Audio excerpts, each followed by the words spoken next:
Marketing યાર્ડમાં ડુંગળીની record break આવક નોંધાઈ છે। ડુંગળીથી ઉભરાયું ગોંડલ માર્કેટિંગ યાર્ડ। ગત રાત્રિથી જ યાર્ડમાં 2 થી 2.5 લાખ કટ્ટાની આવક। એક મણ ડુંગળીનો 200 થી 580 રૂપિયા ભાવ બોલાયો છે। સારા ભાવ મળતા ખેડૂતો ખુશખુશાલ થયા છે। યાર્ડની બહાર ડુંગળી વેચવા આવેલા ખેડૂતોની લાંબી કતાર, તો 500 જેટલા વાહનો હજી પણ ઊભા છે કતારમાં। સૌરાષ્ટ્રભરમાંથી ખેડૂતો ડુંગળી વેચવા માટે પહોંચી રહ્યા છે ગોંડલ।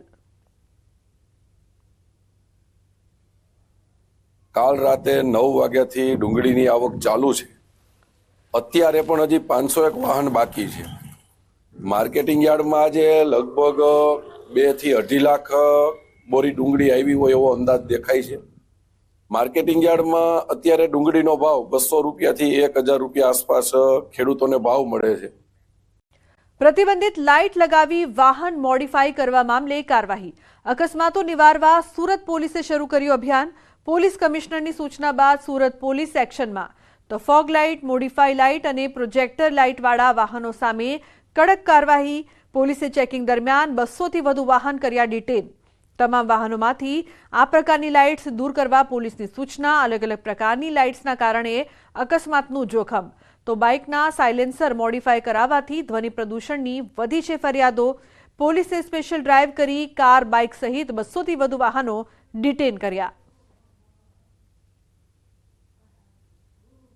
સુરત આમ તો મેટ્રો સિટી તરીકે ઓળખાય છે। સુરતનો ગ્રાફ દિવસે દિવસે વધી રહ્યો છે, ત્યારે સુરતમાં રહેતા લોકો પોતાની ગાડીને મોડિફાઈડ કરી સુરતના રસ્તા પર નીકળી ધ્વનિ પ્રદૂષણ કરતા હોય છે, બેફામ ગતિએ દોડતા હોય છે, અને જે કંપની આપી છે ગાડી મોડિફાઈડ કરતા હોય આવા તત્વોને રાઉસ કરવા માટે, કહી શકાય કે શિક્ષા કરવા માટે સુરત પોલીસે ગઈકાલે રાત્રે એક ડ્રાઈવ કરી હતી, જેની અંદર 150 કરતાં વધારે 2 વ્હીલર કબજે કરવામાં આવ્યા છે। કોઈક પાસે લાઇસન્સ નથી, તો કોઈકે મોડિફાઈડ બાઇક કરી સાયલેન્સર દ્વારા અવાજ કરે છે, તો કેટલાક લોકો જે હેડલાઇટ છે તે ચેન્જ કરી છે। તેની સાથે સાથે 4 વ્હીલર દેખાય છે, 200 કરતાં વધુ 4 વ્હીલરો પણ કબજે કરવામાં આવી છે। તમામ 4 વ્હીલરો એવી છે કે જે કંપનીની લાઇટ કાઢીને પ્રોજેક્ટર લાઇટ કે હેવી લેમ્પ નાખ્યા હોય છે, જેને લઈને અકસ્માતનો ભય રહે છે। આ ગાડીની લાઇટો એટલી પાવરફુલ હોય છે કે સામે આવતા વાહનો અથવા વ્યક્તિઓની આંખ અંજાઈ જાય છે, પરિણામે અકસ્માત થતા હોય છે। આ લાઇટો ગેરકાયદેસર છે। કહી શકાય કે થોડા દિવસ પહેલાં સમગ્ર ગુજરાતમાં સુરત પોલીસે અભિયાન શરૂ કર્યું હતું, અને આ અભિયાન હવે ધીરે ધીરે રંગ લાવી રહ્યું છે। સુરતના